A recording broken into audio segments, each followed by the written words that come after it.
Hello and welcome to a beginner's guide to Dota and the MOBA genre in general.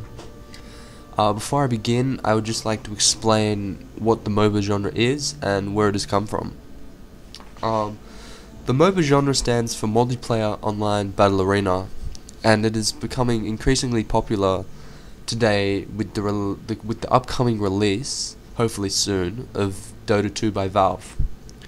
It originally started in StarCraft with a custom game called Aeon of Strife. It then moved on towards Dota, which is the Warcraft 3 version of it, which is the game that I will currently be previewing.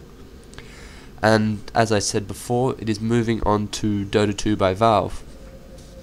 In a typical Dota game, there's 10 people on the map, and there is 5 to a team, and it's split up into 2 teams. The Sentinel, which spawn down the bottom, and the Scourge, which spawn in the upper right. When you join a game of Dota, it will start out on this screen right here. I have paused it for the sake of the video, but I will resume it shortly. Now, in the beginning of a Dota game, the host, or whoever is blue player, has to pick a mode, and there are a variety of modes available for you to pick. The most common mode is the all pick mode, or AP. What this allows you to do is choose any hero from any of the taverns that you see before you. If AP mode wasn't chosen and it went into normal mode, then you'd only be able to pick about half the heroes. There is also Captain's mode, which is traditionally used for competitions and tournaments, and also in-houses if you want to. Then there is all random, which, as it suggests, means that everybody just gets given a random hero. Then there's random draft and single draft. Now, for the sake of this video, I shall be picking or choosing all pick, and I shall resume the game.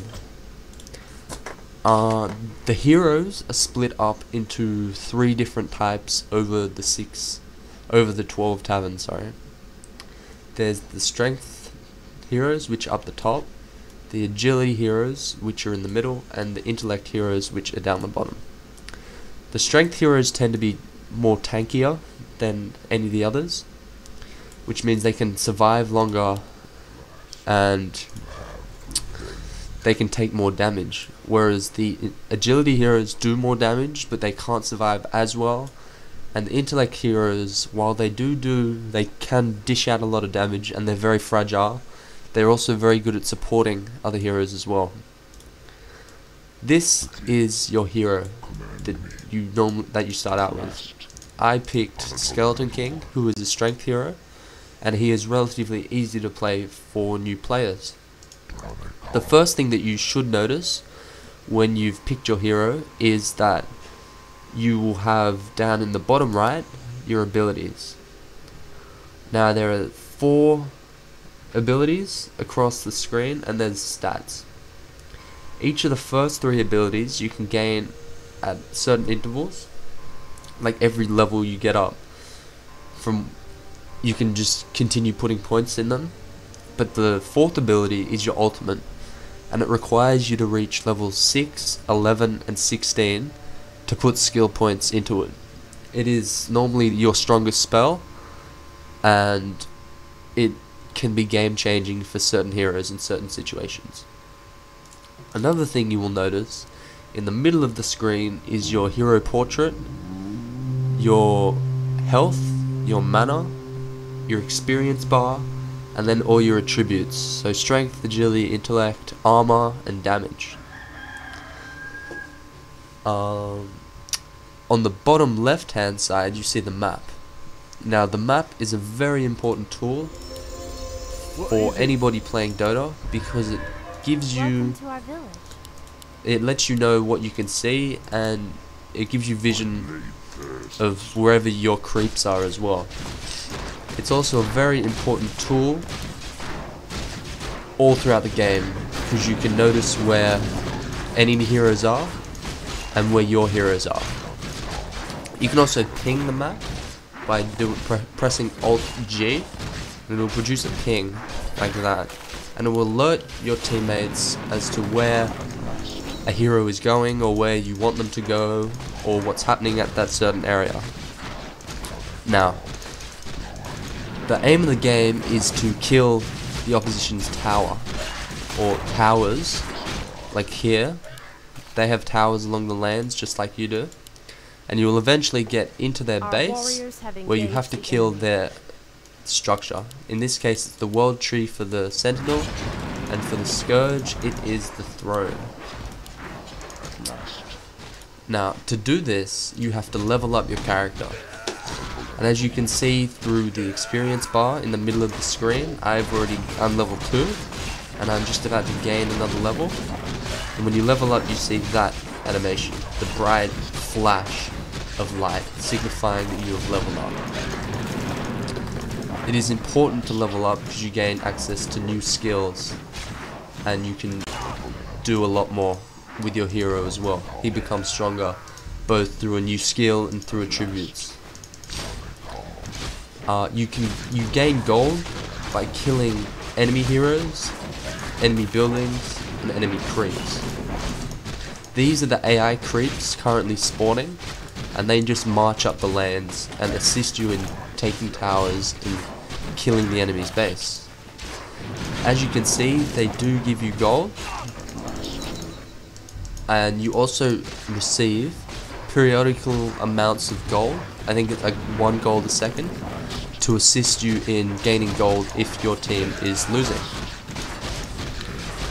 You use this gold to buy items from the shops. Now these are the shops.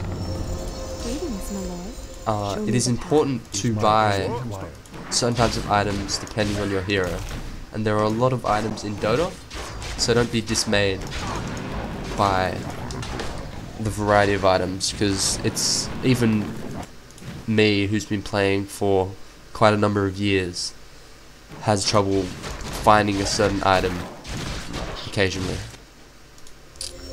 because there is quite a few, like a lot of icons that you can miss when you're looking to find a certain item. There is also a few more shops that are located here. There are 2 secret shops, I should say. One of them is here, and another one of them is right here. These offer a variety of stronger items, which assist in making higher level recipes and higher level items. There's also the 2 side shops, which just give additional items that you can gain access to at the fountain, which is your starting area, but it just provides an ease of access so that you don't have to run all the way back to your fountain in order to gain these items. There is another aspect of the game called runes, and what these do is they give a certain a buff to you, which can prove to be very useful. Now there is 5 runes. Hey, there's haste, which increases your movement speed. There's double damage, which increases your damage by double.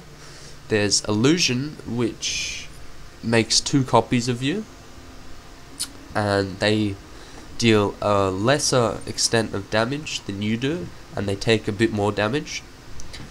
There is invisibility, which turns you invisible, and there is regain, which just means that you regain all your health and mana over a certain period of time. Now another factor in Dota is the neutral creeps, and if you look on the minimap, all these little green dots, they are all neutral creep camps. Now all the ones over here in this forest, they're just normal neutral creeps, but you have a creep of ancients, which are high level creeps, which are harder to kill, and they are located just here and just over here. You also have the boss creep called Roshan, who is just located down here off the river, and he looks like this, like that. Now in Dota 2 it is a slightly different model, but it's still the same. This is Roshan, and he has a lot of health and he can hit very hard, but once you kill him your team gains bonus gold and you get an item called the Aegis of the Immortal, which means that if you have that equipped with you and you die, you get brought back to life with full mana, full health, but in the exact same position that you died from. If you're new and just starting out, some of the heroes that I suggest you do attempt while you're learning this game are Skeleton King, like this hero that I'm playing now. You should try a hero, an intellect hero called Lich. You should also try another strength hero called Dragon Knight. Another intellect hero called Ogre Magi, who's very tanky with a stun, and another hero called Sven, a strength hero, which has a stun and a cleave, and he's just a really good hero all round if you know how to play him, and he's relatively easy to learn. Some tips that I would give for a new person starting out playing Dota is don't be dismayed by the community. A lot of players in the community, if they see somebody playing bad or dying a lot, they will call you out for being a bad player.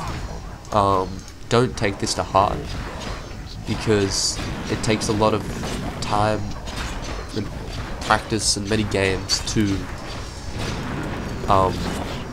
just not die a lot. Like, it's not that hard to die. It's not that hard to not die, sorry, in Dota. So don't be dismayed if somebody calls you out for it. Chances are they're just being like a bit of an asshole. But another tip I would give is just play for fun. Like, it's not all seriousness and competitiveness. Like, and if you do lose a game, you can always just re-queue and join another game, because Dota's a good game like that. Anyway, thanks for watching the video, and I hope you got something out of this. If you did, just leave a comment down below, and if not, then yeah, I'll try and do better next time. Anyway, thanks.